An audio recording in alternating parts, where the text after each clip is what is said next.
I was looking at when new members come on, Rob, as you know, but the rest of you might not know, we do a survey and we just want to know, like, where did you find us and what are you looking, what are you looking for?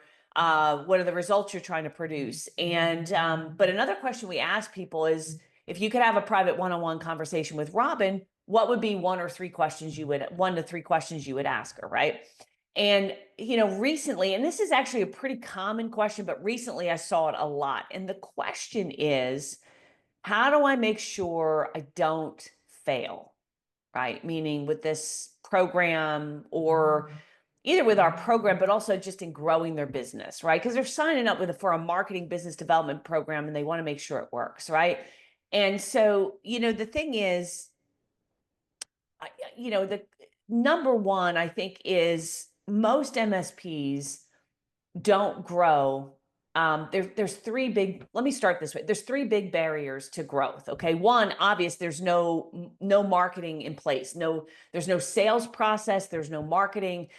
And you got to have both sales, marketing, and sales. Marketing is the beginning of the sales process. And even if you have brilliant marketing, if your sales process is ineffective, you're going to fail, because the best marketing in the world has to be attached and aligned with and strategically aligned with a great sales process, right? And so there's no sales or marketing process. And the people who are running the MSPs often have no experience in sales or marketing. They've never had a sales job. They've never had to make a cold call. They've never had to sell anything. So they're coming from a big, big deficit. So I think because of that, that's one of the barriers. But it's the other barrier to that is they grossly underestimate the difficulty of the task.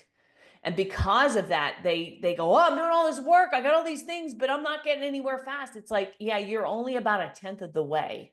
Like you're running, how many miles are in a marathon, Rob? Like 21 miles or 26, I think. 26, I'm right? going with 26. Yeah. Yeah, they're like on mile one and they're going, oh, this is painful. My feet hurt. I'm tired. I'm sweating. Da, da, da, da. Why haven't I got? It's like, no, dude, you got 25 more miles to run. So I think one barrier is there's no sales or marketing, and they grossly and therefore underestimate the difficulty of the task. And it doesn't make them bad people. They just don't know. I mean, if you've never had a sales job, you just don't know that, the numbers and the math and the offers and how to make it work, et cetera, right? Another barrier to growth is there's no leadership.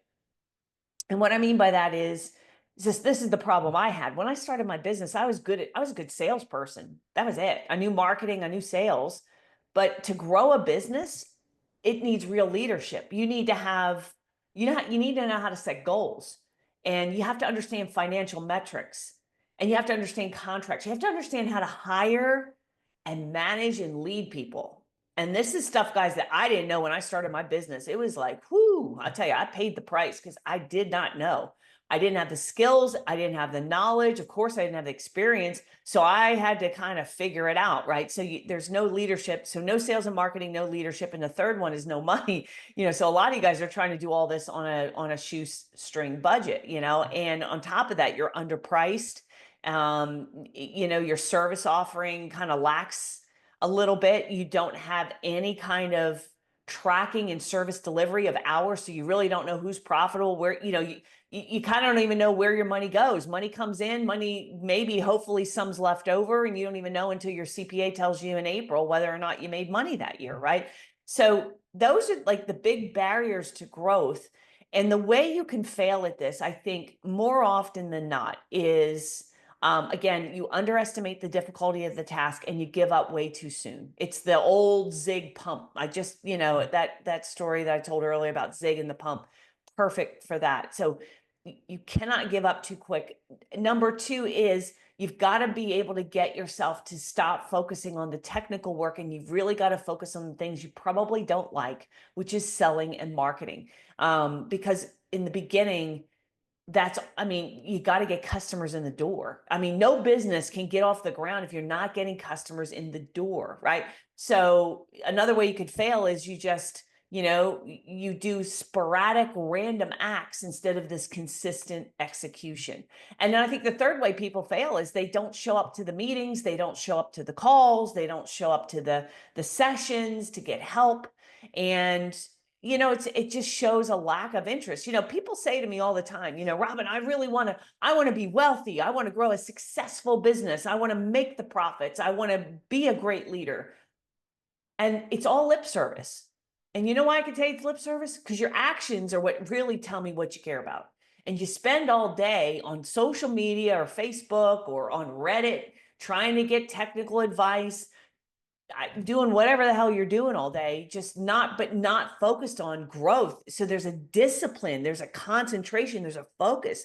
I mean, Rob knows this now. I mean, Rob, you know, he's went from a smaller organization. I think at the pace at which we run and the amount of work that we do is exponential compared to his old place where he worked. And those guys were no duds. I mean, Yeah, they were doing 6 million, right? You know what I mean? Like, yeah. or whatever it was they were doing. There's a pace, there's an intensity, there's an urgency that has to be like in place or you just don't grow. And I think that's why a lot of people fail.